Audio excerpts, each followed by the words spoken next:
नमस्कार, आपण पाहत आहात लोकप्रगती वार्ता। आध्यात्मिक, मनोरंजन, सामाजिक, शैक्षणिक, राजकीय ताज्या घडामोडींसाठी आपल्या लोकप्रगती वार्ताला सबस्क्राइब करायला विसरू नका। स्थानिक स्वराज्य संस्थांच्या शाळेतील पटसंख्या वाढवण्यासाठी प्रयत्न करावेत, शालेय शिक्षण मंत्री दादाजी भुसे। आगामी शाळा प्रवेश उत्सव भव्य व गुणवत्तापूर्ण करावा। आगामी शाळा प्रवेश उत्सव भव्य, आकर्षक व परिणामकारक पद्धतीने राबवून स्थानिक स्वराज्य संस्थांच्या शाळांमध्ये पटसंख्या वाढवण्यासाठी ठोस प्रयत्न करावेत, असे निर्देश शालेय शिक्षण मंत्री दादाजी भुसे यांनी बैठकीत दिले।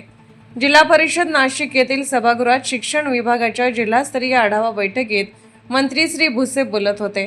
यावेळी जिल्हा परिषदेचे मुख्य कार्यकारी अधिकारी ओमकार पवार, माध्यमिक व उच्च माध्यमिक शिक्षण मंडळ नाशिक विभागाचे अध्यक्ष डॉ. सुभाष बोरसे, शिक्षण उपसंचालक नाशिक विभाग संजय राठोड, जिल्हा शिक्षण व प्रशिक्षण संस्था DIET नाशिकच्या प्राचार्या रंजना लोहकरे, शिक्षण अधिकारी प्राथमिक साईलता सालमेटी, शिक्षण अधिकारी योजना सरोज जगताप, उपशिक्षण अधिकारी माध्यमिक रामचंद्र बोडके, तसेच नाशिक व मालेगाव मनपाचे प्रशासन अधिकारी, गटशिक्षण अधिकारी, लेखा अधिकारी, पंचायत समितीचे अधिकारी व शिक्षण विभागातील अधिकारी उपस्थित होते।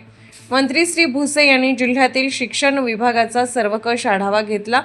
ते म्हणाले की आगामी शाळा प्रवेश उत्सवाच्या निमित्ताने पालकांमध्ये विश्वास निर्माण करण्यासाठी तसेच स्थानिक स्वराज्य संस्थांच्या शाळांमध्ये प्रवेश संख्या वाढवण्यासाठी विशेष प्रयत्न करावेत। यासाठी ग्रामपंचायत, नगरपालिका, लोकप्रतिनिधी व समाज यांचा सक्रिय सहभाग सुनिश्चित करावा। विद्यार्थ्यांच्या शैक्षणिक गुणवत्ता वाढीसाठी निपुण महाराष्ट्र अभियान प्रभावीपणे राबवावे। विद्यार्थ्यांच्या वाचन, लेखन आणि गणित कौशल्याचे नियमित मूल्यमापन करून आवश्यक त्या सुधारात्मक उपाययोजना कराव्यात। तसेच शिक्षण अधिकारी यांनी आठवड्यातून किमान 1 दिवस शाळा भेटीसाठी राखून ठेवण्याच्या सूचना त्यांनी दिल्या। शिक्षकांच्या सेवा विषयक प्रकरणामध्ये प्रलंबितता राहू नये यासाठी पदोन्नती, वेतन, भविष्य निर्वाह निधी आदी विषय तातडीने निकाली काढावेत। नियमानुसार पात्र प्रकरणांमध्ये कोणताही विलंब होणार नाही याची दक्षता घ्यावी। शाळातील मूलभूत सुविधांच्या दृष्टीने प्रत्येक शाळेत शुद्ध पिण्याचे पाणी, स्वच्छ व सुरक्षित स्वच्छतागृहे, स्वच्छ परिसर तसेच क्रीडा व इतर सुविधा उपलब्ध असणे अनिवार्य आहे।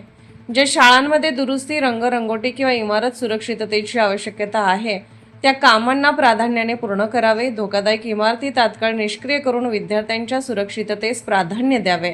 प्रत्येक शाळेचा वस्तुनिष्ठ चार्ट तयार करून त्यानुसार नियोजन करण्याचे निर्देश देण्यात आले। CSR निधी, शासनाच्या विविध योजना आणि लोकसहभाग यांच्या माध्यमातून आवश्यक सुविधा उभाराव्यात।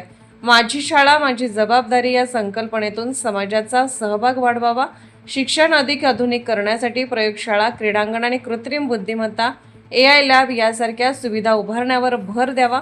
विद्यार्थ्यांना अनुभवाधारित शिक्षण मिळावे यासाठी तंत्रज्ञानाचा प्रभावी वापर करावा। तसेच शिक्षकांना आवश्यक प्रशिक्षण देण्याचे नियोजन करावे। शाळा परिसर अतिक्रमण मुक्त ठेवण्यासाठी जिल्हास्तरीय विशेष मोहीम राबवावी। RTE प्रवेश प्रक्रियेत पारदर्शकता राखण्याचे निर्देश मंत्री श्री भुसे यांनी दिले। विद्यार्थ्यांच्या सर्वांगीण विकासासाठी आनंददायी शनिवार उपक्रमासोबतच स्वसंरक्षण प्रशिक्षण, सैनिकी प्रशिक्षण, क्रीडा व सांस्कृतिक उपक्रम राबवावेत। एकल पालक व अनाथ विद्यार्थ्यांना शासनाच्या योजनांचा लाभ मिळवून देण्यासाठी विशेष प्रयत्न करावेत। अशा विद्यार्थ्यांना शैक्षणिक साहित्य व आवश्यक सहाय्य उपलब्ध करून देणे ही सामाजिक जबाबदारी म्हणून पार पाडावी, असेही नमूद करण्यात आले।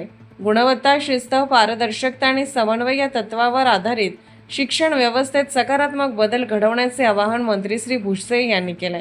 यावेळी जिल्हा परिषदेचे मुख्य कार्यकारी अधिकारी श्री पवार यांनी शिक्षण विभागामार्फत राबवण्यात येणाऱ्या नाविन्यपूर्ण उपक्रमाची माहिती दिली।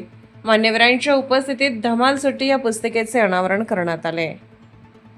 चालू घडामोडींच्या अपडेट जाणून घेण्यासाठी आपल्या लोकप्रगती वार्ता चॅनलला सबस्क्राइब जरूर करा।